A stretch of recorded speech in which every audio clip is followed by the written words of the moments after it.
यो रेडियो नेपाल हो। अब निर्मला ठकुराठीबाट समाचार सुन्नुहोस्। शुरूमा प्रमुख समाचार। नागरिकको जीवन रक्षाका लागि कुनै कसर बाँकी नराख्न गृहमन्त्री बालकृष्ण खाँडको निर्देशन। दार्चुलामा बाढ़ी पहिरोमा परि मृत्यु भएका 5 जनाको शनाखत, 10 जना अझै बेपत्ता। 5 दलीय गठबन्धन बीच सीट बाँडफाँडका लागि सहमतिको प्रयास जारी। र अफगानिस्तानमा 2 करोड़ 50 लाख मानिस गरीबीको रेखामुनि रहेको संयुक्त राष्ट्र संघीय निकायको भनाई। अब समाचार विस्तारमा। गृहमन्त्री बालकृष्ण खाँडले नागरिकको जीवन रक्षाका लागि कुनै कसर बाँकी नराख्न सम्बन्धित निकायलाई निर्देशन दिनुभएको छ। गृहमन्त्री खाँडले दार्चुलाका विभिन्न स्थानमा आएको बाढ़ी पहिरोमा परि घाइते भएका र प्रभावितलाई तत्काल उद्धार, उपचार र राहतको व्यवस्था मिलाउन गृह प्रशासनलाई निर्देशन दिनुभयो। उद्योग वाणिज्य तथा आपूर्ति मन्त्री दिलेन्द्र प्रसाद बड़ुले दार्चुलाका बाढ़ी पीड़ितका लागि तत्काल राहत उद्धार कार्यक्रम ल्याउने प्रतिबद्धता व्यक्त गर्नुभएको छ। हिजो गृह जिल्ला दार्चुला पुग्नुभएका मन्त्री बड़ुले बाढ़ी र पहिरो प्रभावित क्षेत्रको निरीक्षण गर्नुहुँदै पहिलो चरणमा राहतको कार्यक्रम ल्याइने जानकारी दिनुभयो। मन्त्री बड़ु सहित प्रदेश सरकारका आन्तरिक मामिला मन्त्री डाक्टर रणबहादुर रावल, उद्योग, पर्यटन, वन तथा वातावरण मन्त्री मानबहादुर धामीले महाकाली नगरपालिका वडा नम्बर 4 को बंगा बगड़ क्षेत्रको बाढ़ी क्षेत्रको निरीक्षण गर्नु भएको थियो। वहाँले निरीक्षणका क्रममा अहिलेलाई अस्थायी बसोबास प्रबन्ध गरिने बताउनुहुँदै तत्कालै अन्य प्रक्रिया अघि बढ़ाइने बताउनुभयो। केन्द्रीय र प्रदेश मन्त्री सहभागी टोली बाढ़ी पहिरो पीड़ितका लागि तत्काल आवश्यक पर्ने त्रिपाल, खाद्यान्न र कम्बल लगायत राहत सामग्री लिएर दार्चुला पुगेको थियो। घटनाको स्थलगत निरीक्षणपछि धनगढ़ी पुग्नुभएका प्रदेश सरकारका आन्तरिक मामिला मन्त्री डाक्टर रणबहादुर रावलले कुरा गर्नुहुँदै शुक्रबार रातिको बाढ़ी र पहिरोले दार्चुलामा ठूलो वितण्डा मच्चाएको जानकारी दिनुभयो। मन्त्री रावलले भन्नुभयो, प्रदेश सरकारले मृतकका परिवारलाई तत्काल 1-1 लाख रूपियाँका दरले राहत स्वरूप उपलब्ध गराउन लागेको छ। राहत र उद्धारको काममा कुनै कसर बाँकी नराख्ने गरी काम भइरहेको छ। अविरल वर्षापछिको बाढ़ी र पहिरोमा परेर 5 जनाले ज्यान गुमाएका छन् भने 10 जना बेपत्ता छन्। बाढ़ी पहिरामा परि 8 जना घाइते भएका छन्। लास्कु खोला र महाकाली नदीमा आएको बाढ़ी र नौगाड़मा आएको पहिरामा परि मृत्यु भएकाको उद्धारमा कुनै कसर बाँकी नराख्न समेत मन्त्री बड़ुले निरीक्षणका क्रममा निर्देशन दिनुभएको छ। दार्चुलामा बाढ़ी पहिरोमा परि मृत्यु भएका 5 जनाको शनाखत भएको छ। मृत्यु हुनेमा नौगाड़ गाउँपालिकाका 3 जना र महाकाली नगरपालिकाका 2 जना छन्। बाढ़ी पहिरोमा परि 10 जना अझै बेपत्ता रहेको र उनीहरूको खोजी कार्य भइरहेको प्रहरीले जनाएको छ। बेपत्ता सबै सदरमुकाम खलंगा स्थित महाकाली नगरपालिकाका हुन्। सत्ता साझेदार 5 दलीय गठबन्धन बीच सीट बाँडफाँडमा सहमतिको प्रयास जारी छ। हिजो बसेको 5 दलीय गठबन्धनको बैठकमा पनि यही विषयमा छलफल भएको हो। हिजोको गठबन्धनको बैठकपछि सरकारका प्रवक्ता संचार तथा सूचना प्रविधि मन्त्री ज्ञानेन्द्र बहादुर कार्कीले सहमति नजिक पुगेको बताउनुभयो। प्रधानमन्त्री शेरबहादुर देउवाले काठमाण्डौ स्थित संयुक्त अधिराज्य बेलायतको राजदूतावास पुगेर बेलायतकी महारानी एलिजाबेथ द्वितीयको निधनप्रति दुःख व्यक्त गर्नुभएको छ। प्रधानमन्त्री देउवाले दूतावास पुगेर दूतावासमा राखिएको शोक पुस्तिकामा शोक सन्देश लेख्नु भएको प्रधानमन्त्रीको सचिवालयले जनाएको छ।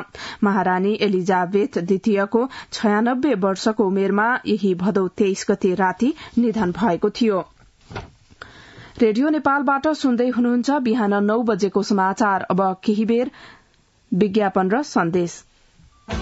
ड्याडी इन्डिया जाने, मम्मी चाइना जाने, दुवैजना फेसबुक र भाइबरमा 0। अनि हामीले कसरी कन्ट्याक्ट गर्ने? तिमीहरू फेसबुक र भाइबरमा हिरो भएर के गर्ने? नेपाल टेलिकमले ल्याएको सेवा सुविधाको बारेमा 0 रहेछौ। अहिले नेपाल टेलिकमले रोमिङ सेवा ल्याएको छ। चाइना र इन्डियामा हाम्रो यही प्रिपेड मोबाइल मजाले चल्छ। बेला बेलामा कुरा गर्न केही समस्या छैन। हो र भने अनि कसरी चलाउने चाहिँ थाहा छ त? किन थाहा नहुनु? यो सेवा एक्टिभेट गर्नलाई *1415 *7 र # डायल गर्नुपर्छ र उतैबाट रिचार्ज गर्न पनि मिल्छ। तिमीहरूलाई पनि अरू कुरा थाहा पाउन मन छ भने नेपाल टेलिकमको मोबाइल एप्स अथवा वेबसाइट हेरे हुन्छ। नेपाल टेलिकम, राष्ट्रको संचार। अब बाँकी समाचार। बेपत्ता पारिएका व्यक्तिको छानबिन सत्य निरूपण तथा मेलमिलाप आयोग ऐन 2071 लाई संशोधन गर्न बनेको विधेयकलाई आगामी प्रतिनिधि सभाको बैठकमा पेश गरिने भएको छ। कानून न्याय तथा मानवाधिकार समितिले विधेयकका संशोधनकर्ता, पीड़ित, सरोकारवाला र मानव अधिकार सम्बन्धी संघ संस्थाका पदाधिकारीसँग राय, सुझाव तथा परामर्श लिएपछि सदनमा पेश गर्ने निर्णय गरेको हो।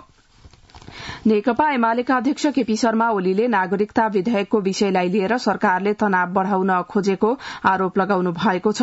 विराटनगर विमानस्थलमा संचारकर्मीसँग कुरा गर्नुहुँदै उहाँले नागरिकता विधेयक प्रमाणीकरणको विषयलाई लिएर कसैको आदेशमा राष्ट्रपतिले राजीनामा दिने कुरा सम्भव नभएको बताउनुभयो।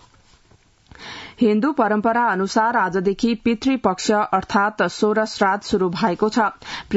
पितृपक्षमा आफ्ना दिवंगत पितृहरूलाई श्रद्धासाथ अन्न जल अर्पण गरिने भएकाले सोह्र श्राद्धको विशेष महत्व रहेको छ। ठूला चाडपर्व यज्ञादि सम्पादन गर्नु अघि पितृ पूजा गर्ने परम्परा अनुसार बडा दशैं र तिहार जस्ता चाड अगाडि पर्ने सोह्र श्राद्धले पितृ ऋणबाट मुक्त गराएर चित्त शुद्धि पनि गराउँछ भन्ने मान्यता रहेको छ। सोह्र श्राद्ध आज शुरू भएर आगामी औँसी तिथिसम्म रहन्छ। अब अन्तर्राष्ट्रिय समाचार। संयुक्त राष्ट्र संघीय निकायले अफगानिस्तानमा 2 करोड़ 50 लाख मानिस गरीबीको रेखामुनि रहेको औल्याएको छ। अफगानिस्तान स्थित संयुक्त राष्ट्र संघीय मानवीय मामिला समन्वय कार्यालय UNOCHA र विश्व खाद्य कार्यक्रम WAFP ले बढ़दो खाद्य असुरक्षा र गरीबीप्रति चिन्ता व्यक्त गरेको अफगानिस्तानको स्थानीय संचार माध्यमले जनाएको छ। संस्थाले अफगानिस्तानमा मानवाधिकारको अवस्था पनि निकै कमजोर बन्दै गइरहेको पनि उल्लेख गरेको छ। मानवीय मामिला सम्बन्धी संयुक्त राष्ट्र संघीय निकायले अफगानिस्तानको गम्भीर अवस्थाप्रति चिन्ता प्रकट गरेको छ। अफगानिस्तानमा 2 करोड़ 50 लाख मानिस गरीबीको चपेटामा छन् भने 1 करोड़ 90 लाख मानिस खाद्य असुरक्षाको चपेटामा रहेको संयुक्त राष्ट्र संघीय निकायले जनाएको छ। संयुक्त राष्ट्र संघका महासचिव एन्टोनियो गुटरेसले विनाशकारी मनसूनी बाढ़ीबाट प्रभावित लाखौं मानिसका लागि सहयोग जुटाउन पाकिस्तानको भ्रमण गर्नु भएको छ। भ्रमणका क्रममा महासचिव गुटरेसले पाकिस्तानको बाढ़ी प्रभावित क्षेत्रका जनता र पाकिस्तानप्रति सहानुभूति प्रकट गर्नुभयो। वहाँले जलवायु परिवर्तनप्रति विश्वव्यापी ध्यान नपुगेको भन्दै त्यसलाई गैर जिम्मेवारीपनको संज्ञा दिनुभएको छ।